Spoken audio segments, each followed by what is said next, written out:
Hey everyone, I want to jump into this video and actually talk about storytelling today. I buy and I read a ton of comic books, and I continually seem to notice that a lot of these modern books, they have an absence of a clear theme.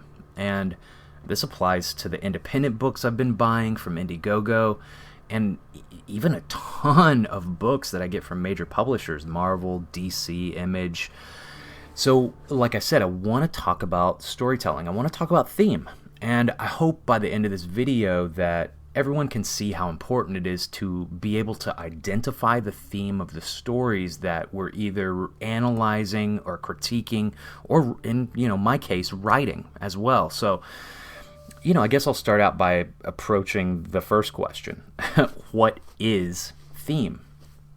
So best-selling author Dean Koontz, he defines theme as a statement or a series of observations about one aspect of the human condition interpreted from the viewpoint of the author. So I think that's a great interpretation of what theme is, but I want to break it down just a little bit further. I think about what universal concepts are being talked about or experienced by the characters. And that's a big deal, about the characters experiencing those things. So in writing your story or critiquing a story, you might say, well, the story's about freedom or justice or love. Sure, I definitely get that, but that's not quite a theme. That's a concept. So I like to think about it like this. What is it about that specific concept, that human desire that touches on one specific element of it? So if it's a love story, what is that comic book saying about love? What element of love is it approaching? It could be a lot of different things.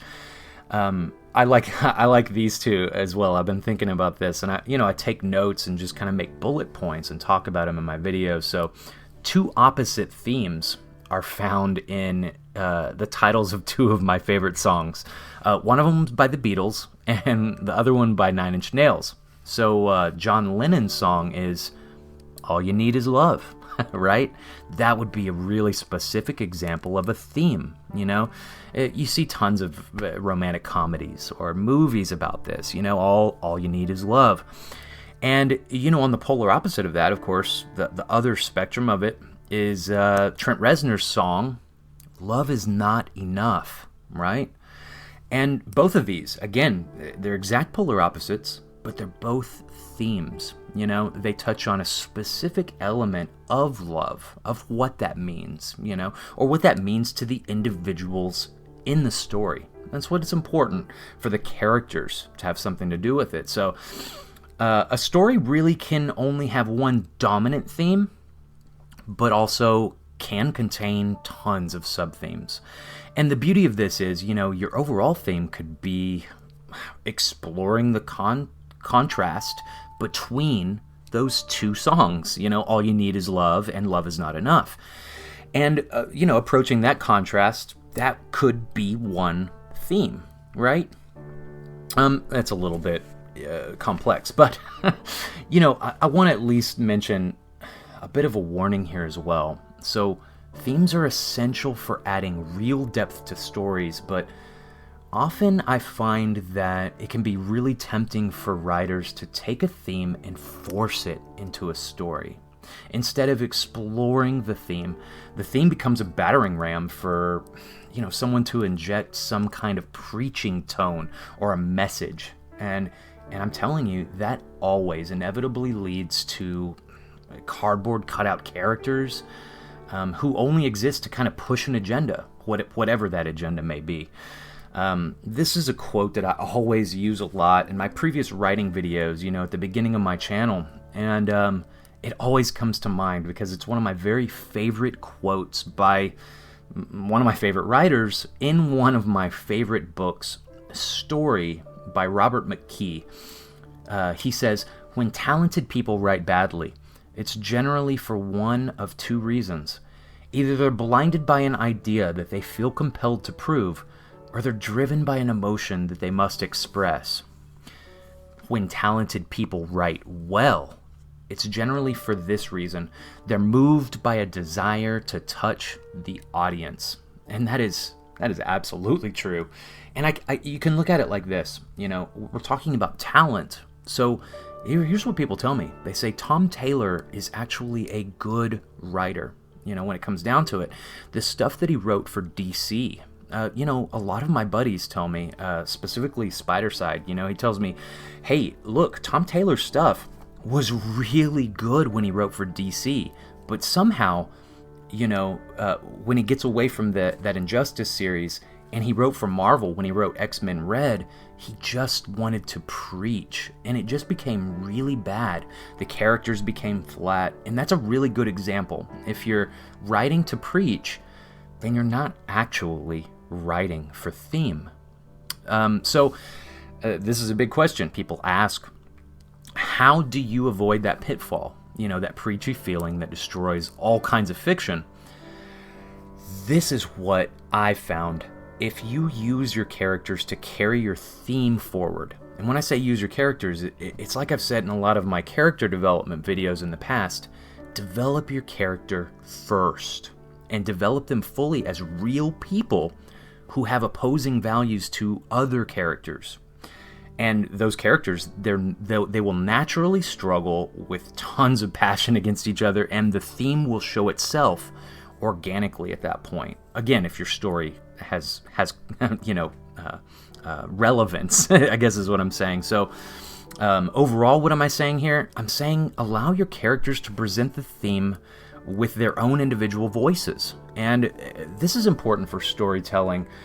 And that's just one reason why I think it's important to know your characters themselves, to get to know them, to make them your friends. People say, I call these characters by their first names. Nightcrawler is Kurt to me, and I will only call him Kurt when I'm writing for his character. Those kinds of things are we talking about. But how would they react to each other in real life? It's something to think about, not just being able to look at people in general and see how they react to each other, but look at your characters like they're real people and see how they react to each other, right? So themes can be overall for an entire story arc.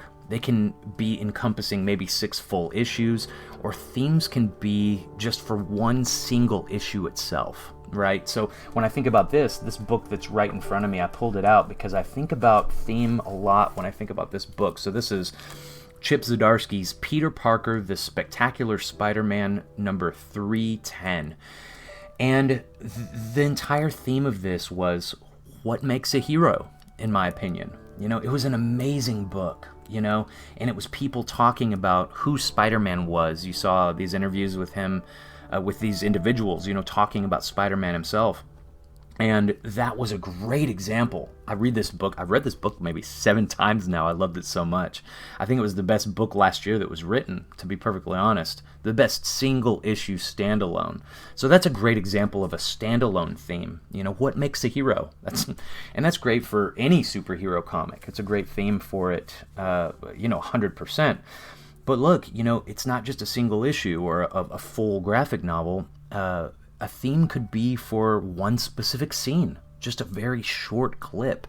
Or even think about this. Themes can be attached to the very fabric of who a character is at heart, right? A great example of this, a character theme would be Spider-Man. I mean, I know I just mentioned Spider-Man, but just like you can imagine, Spider-Man's character theme is, with great power comes great responsibility. And that theme is tied to his history and his regret for allowing that thief to kill his Uncle Ben, And that theme is not just about the story, it's a part of who he is. His very nature, everything that makes him Spider-Man is that. That's a character theme. And so I could say the same for Batman. Not that same theme, but his character theme is that his obsession with fighting crime leads him to miss out on normal experiences, getting married, having a wife, kids, that kind of thing. And it's part of his history. It's part of Bruce Wayne's history and Batman's together. Having his parents murdered the way they were, he becomes obsessed. So, just like character themes, a whole story should really have an overall theme. And that's really, when we talk about theme, we're thinking about overall theme to the story.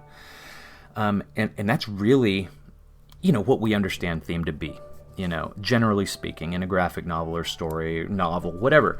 But I like this a lot. This is great. So comic book writer Carl Potts, he talks about theme just very briefly in his DC Comics Guide to Creating Comics. He says this. It's really good. He says, "The original Watchmen series was a long and very complex tale with multiple themes. I feel like living dangerously, so here's an attempt to nail down one of the major themes of the series." And this is it. This is his theme. "Powerful authorities are predisposed to hypocrisy and corruption, and in need of supervision themselves, creating multiple layers of confusion, waste, and ultimately the instability that most authority strives to avoid." Or as the Roman poet Juvenal says, "Quis custodiet ipsos custodes," who watches the watchman. Now, of course, that is a very long and complex way of simply saying that the theme of the Watchmen is that one phrase. The truly overarching theme of the whole graphic novel is who watches the watchman, right? I like that. I think that's a really good way to describe what theme is and what the very heart of it is when it comes to writing, analyzing, critiquing, reviewing these books. It's good to know. So, sub-themes are great for exploring human topics as well, but in very small bite-sized pieces. And so I want to talk about sub-theme a little bit too. And the most recent sub-theme that comes to my mind just right away, immediately, it's from a comic that just came out last week. And I know I am becoming obsessed with Jonathan Hickman's X-Men books, but it's because they're so damn good. And they're written in such a way that it's a complex way of storytelling, that's long-reaching. And it's coming together more and more with every issue. So in this book, it was House of X number 3 from last week. The X-Men, they're planning on raiding a giant fortress in space with a lot of civilian scientists aboard. And they're all having a conversation among themselves while they're on their way to this mission. And they have this feeling. They're like, we might end up killing some civilians, right? So Jean Grey, she asks, "What about the human crew?" Scott Summers says, "We want to keep casualties to as close to zero as possible. There are probably a lot of innocent civilians alongside whatever security they have." And Logan chimes in, "Innocent civilians don't build machines to exterminate a whole species, Slim." Jean says, "They're not soldiers in the war, Logan. They're just scientists, scared of their own future." "Just scientists, huh? How exactly do you think humans went from sticks to bombs?" And I like that a lot. And look, that is a great example of the characters really showing what the theme is themselves, right? Like I said, the characters present the theme, and that is what makes it powerful, right? So again, it was just one short scene, just a short, tiny piece of scene, but the theme was obvious there. The issue was being approached through the characters, like I said. And this is one of my favorite themes throughout a lot of my favorite books, but one of my very favorite novels, and I read this in high school, Cat's Cradle by Kurt Vonnegut Jr., who, again, he's a genius of fiction. The question is this: Are the scientists that build the nuclear bomb still responsible for the deaths at Hiroshima and Nagasaki? The important part here is that Jonathan Hickman, the writer on X-Men, he doesn't force an opinion on you about any of this, but rather he simply shows you the theme through the characters. You get to make up your own mind about how you feel about this issue, you know? So I'll give you one more great example of theme. And this is just from a single issue comic, right? And I feel like it doesn't just approach this theme through one issue. Specific scenes it approaches here as well, but it's really the first and second issue. It's Chip Zdarsky's life story, Spider-Man, issue number 1, and kind of issue number 2 tackles the Vietnam War, because we're talking about the 60s and the 70s. Issue number 1 talks about the 60s and then the 70s in issue 2. And it deals with a lot of aspects from it, from the draft, specifically the draft. It mostly has to do with the draft, but also, you know, America policing the world, kind of. And at one point, Peter Parker and his high school rival, Flash Thompson, they get into an argument over the war, the Vietnam War, and Flash's decision to join the war effort without even getting drafted. You know, he volunteers to go overseas. And the scene here is very great. It's powerful. It's really good, and it shows both of their perspectives about the war. Zdarsky presents theme in a powerful way, like it should be done. He presents it through the characters and through their differences. Again, kind of allowing readers to make up their own mind about the theme that's being presented. You know, is it a good or bad thing to join the war efforts in Vietnam? And that's it. You know, that's the big overlying issue. So I probably talked and rambled on for a little while here, but I'm going to come to a close on this topic theme just for today. I want to talk about it more later.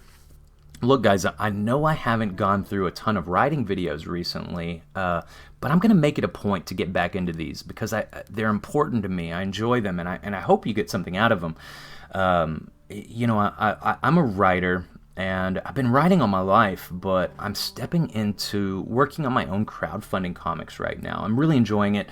I'm done with a couple of my scripts. I'm polishing them up. I'm actually about to send them off to my editor in the next few months. So I promise to keep you updated for my progress.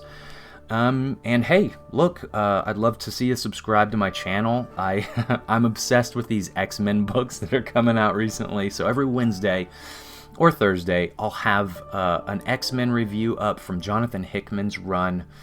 And I'll keep on putting up more videos about comic books, reviews, and I do talk about some controversial topics, you know, a little bit. You know, I'm a little bit liberal in my values, but I definitely support free speech and, you know, people not being blacklisted from the comic book writing industry, which I see is happening. So, look, I'm going to talk about some controversy, so I hope you stick around and actually just kind of hear me out and hear what I have to say. I want to thank you to all my new subscribers. I hope you join me on my journey. You know, like I said, I'm writing comics. I'm crowdfunding them. Hey, subscribe, hit like if you like my videos. I'd love to hear your comments, whether you hate me or you want to say, you know, screw you, jerk. That's absolutely fine. I actually get that from occasion. But look, I'd love to have you catch me on my next video. It's like I always say, you are the gateway into comics. Have a great day.